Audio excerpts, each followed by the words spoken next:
ব্যবস্থাপনার ক্ষেত্রে এক ধরনের অব্যবস্থাপনা বেশ কিছুদিন যাবৎ আমরা দেখতে পাচ্ছি, এবং এই অব্যবস্থাপনার ফলে কিছু কিছু ব্যাংক তো আপনার তাদের অর্থনৈতিক সংকটের কারণে বাংলাদেশ ব্যাংকের আদেশ মোতাবেক একে অপরের সাথে মিলিত হওয়ার একটা সুযোগ তৈরি হয়েছে, এবং সেই ক্ষেত্রে কিছু কিছু ব্যাংক যেতে রাজি, কিছু কিছু ব্যাংক যেতে রাজি না। এটা বাংলাদেশ ব্যাংক এবং এর সাথে যারা জড়িত তাদের বিষয়। কিন্তু মূল যে জায়গাটা, যে আমাদের এই ব্যাংকে যখন অর্থের সংকট দেখা দেয় এবং গ্রাহকরা যখন এই সংকটে নিজেদের আমানত সেফ আছে কিনা কিংবা ঝুঁকিতে তারা পড়েছেন কিনা, এই জায়গা থেকে ব্যাংক তাদের একটা স্টেটমেন্ট অবশ্যই জরুরি, প্রয়োজন।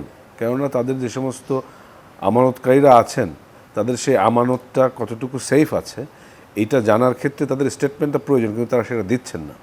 এটা অবশ্যই একটা আশঙ্কার বিষয়।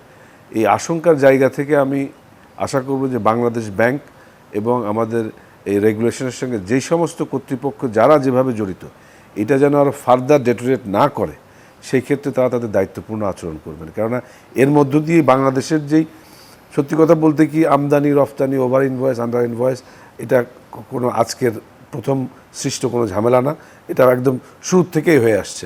এখন এই ঝামেলাটা এই ঝামেলাটা আমরা যতদিন একটু কম ছিল ততদিন হয়তো আমরা ওভারলুক করে গেছি, এ নিয়ে কেউ কোনো কথা বলেনি। যখন এই সমস্যাটা একটা খুব বড় রকমের সর্বগ্রাসী আকার ধারণ করেছে, এখন সবাই নানানভাবে কথাগুলো বলছেন। এই কথাগুলো যারা বাংলাদেশের অর্থনীতিবিদ আছেন তারা যদি এই সমস্ত সমস্যাগুলো আগেই আমরা আলাপ আলোচনা করতাম, হয়তো আজকে এই পর্যায়ে যেত না। তারপরেও আমি দায় এড়ানোর কথা থেকেই আলোচনা চলছে এবং এই বিষয়গুলো সামনে এসেছে।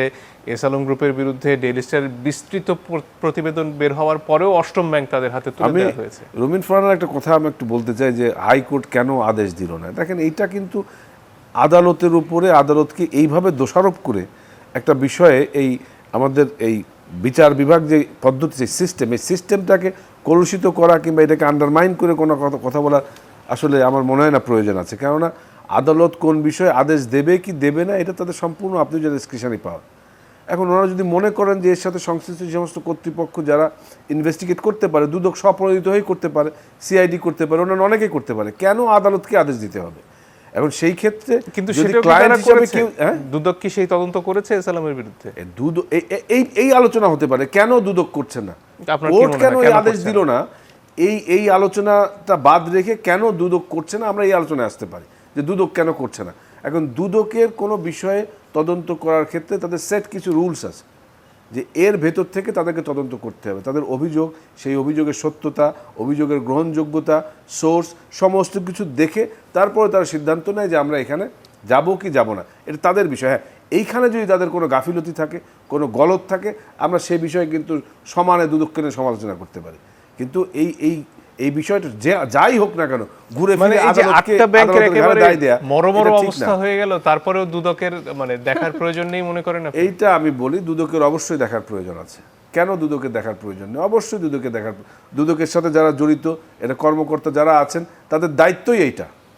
সেই দায়িত্ব তারা পালন করতে পারছেন কি পারছেন না, এটা নিয়ে আমরা কথা বলতে পারি। কেন তাদের এখান থেকে সরে যাওয়া উচিত কিংবা অনুচিত, এটা নিয়ে আলোচনা করতে পারি। এটা নিয়ে আলোচনা করে এস আলমের বিষয়ে যে কথাগুলো আজকাল উঠে আসছে, টু বি অনেস্ট, এটাতে আমিও অনেক বিব্রত বোধ করি। কারণ একটা কোম্পানি কিভাবে 8টা ব্যাংকের মালিক হয়ে গেল, এবং বাংলাদেশ ব্যাংক কিভাবে সেগুলো অনুমোদন করলো, কিভাবে এইগুলো থেকে আপনার এই ব্যাড লোনস যেগুলো বলা হচ্ছে, এই টাকাগুলো কে কিভাবে নিল না নিল, এগুলো অবশ্যই এখন বিচারের দাবি রাখে। কেননা এই সমস্ত ক্ষেত করার ভেতর দিয়ে দেশের ভেতরে কিছু কিছু ব্যাংক যখন এই দেউলিয়াপনার দিকে যাচ্ছে, এই জায়গা থেকে তো রক্ষা করা অবশ্যই বাংলাদেশ ব্যাংকের দায়িত্ব এবং কর্তব্য। আপনি বলছেন বাংলাদেশ আওয়ামী লীগ ক্ষমতায় কেন দায় নেবে না? অবশ্যই বাংলাদেশ আওয়ামী লীগ দায় নেবে, এবং দায় নেবে দেখেই কিন্তু আমরা এই সমস্ত বিষয়ে সমালোচনা গ্রহণ করছি।